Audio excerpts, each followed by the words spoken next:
Alright, I thought I'd do a little video about what are my thoughts on the world and what's happening here in Australia regarding fuel. And I'm sure everyone knows, the benefits of electric vehicles, but now they even probably know it 10 times better, right?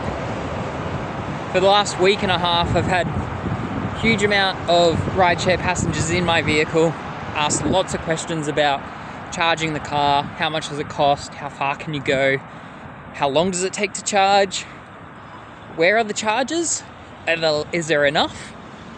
And it just keeps going circle and circle in your head. So it's the ongoing questions, and I don't mind answering them repetitively. But what I will say is that as we approach Easter and come up towards the long weekend, heaps of families are going to want to start driving their bigger vehicles, whether they're big four drives and they've got to go far distance. I honestly think that we may have an issue with just pure demand and the restraints that fuel stations are having at the moment because of the large amounts of fuel that people need to get around. The price also, it's eye-watering, right? I don't think anyone really anticipated that it was going to cost you over $300 to fill up your big four drive, and then you can go out on the weekend. That's not everyone's cup of tea, is it? So, while obviously normal petrol cars, four drives, and electric cars have their place, it's definitely evident that those that do have big four drives generally don't even use them for what their intended purpose is all year round. It's usually just those one-off trips. You're like, going bush bashing. So I don't know if there's another way to say it, but I'm not sure if the idea is that everyone jumps into electric cars and starts benefiting themselves from that straight away. But as we've seen, because demand has spiked up significantly over the last couple of weeks, people are just going to have to wait for these vehicles if they do want the electric cars. Other thing I'll mention is, what if we do go through this Easter long weekend and everyone's getting told, don't panic buy, don't stock up on fuel. What's your answer to someone that's driven 1,000 kilometers towing their caravan and they're trying to get back, and all the fuel stations that they rely on the way back are just out? That's not going to be pretty, is it?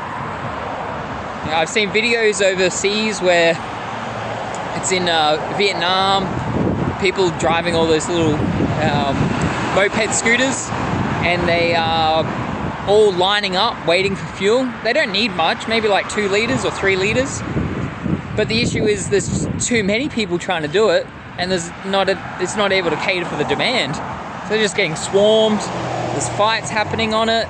It's crazy. I've watched videos in India where there's fights going on about LPG, the gas bottle, for cooking. I don't understand in this day and age why availability of solar panels, batteries, induction cooktops wasn't considered a normal thing, and that gas cooking was always the future.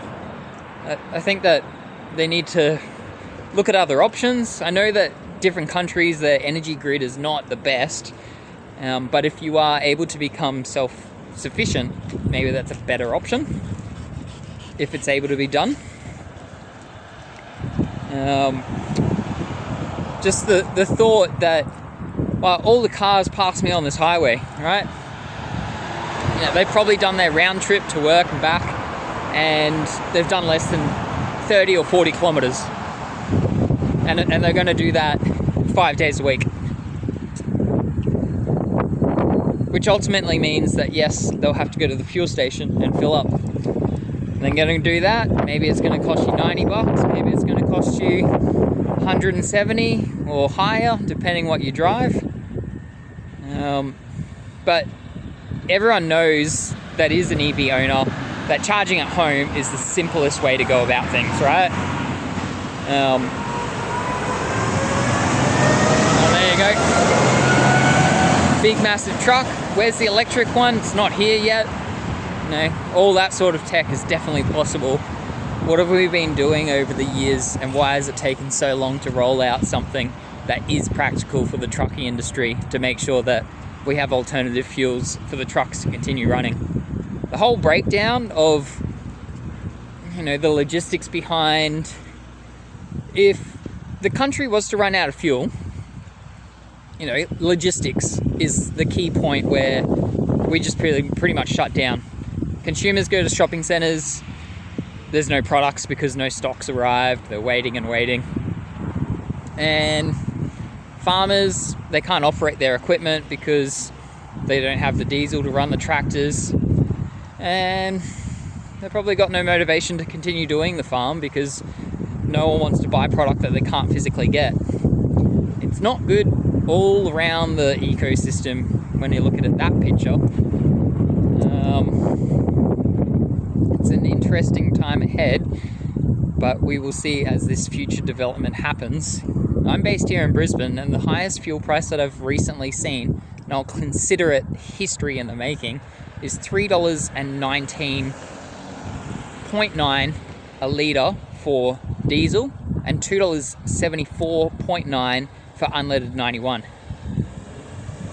I've had my electric car, the Tesla Model 3, for more than 5 years, and I was glad to get out of not buying fuel back then in 2021 because I no longer had to fill up jerry cans, have a Costco membership, and fuel my car with the prices fluctuating between $1.25 to $1.60. Everyone's freaking out during that time. Now it's gone skyrocket, like absolutely crazy. So the interest also continues to surpass everyone that has been eyeing off electric cars and what do they get in the future. That's definitely been evident. As it stands, some of the Tesla deliveries at now have been pushed back from showing recently May, April to now June, July. And depending on how much demand goes through, I guess those dates will just keep pushing out and pushing out. So yeah,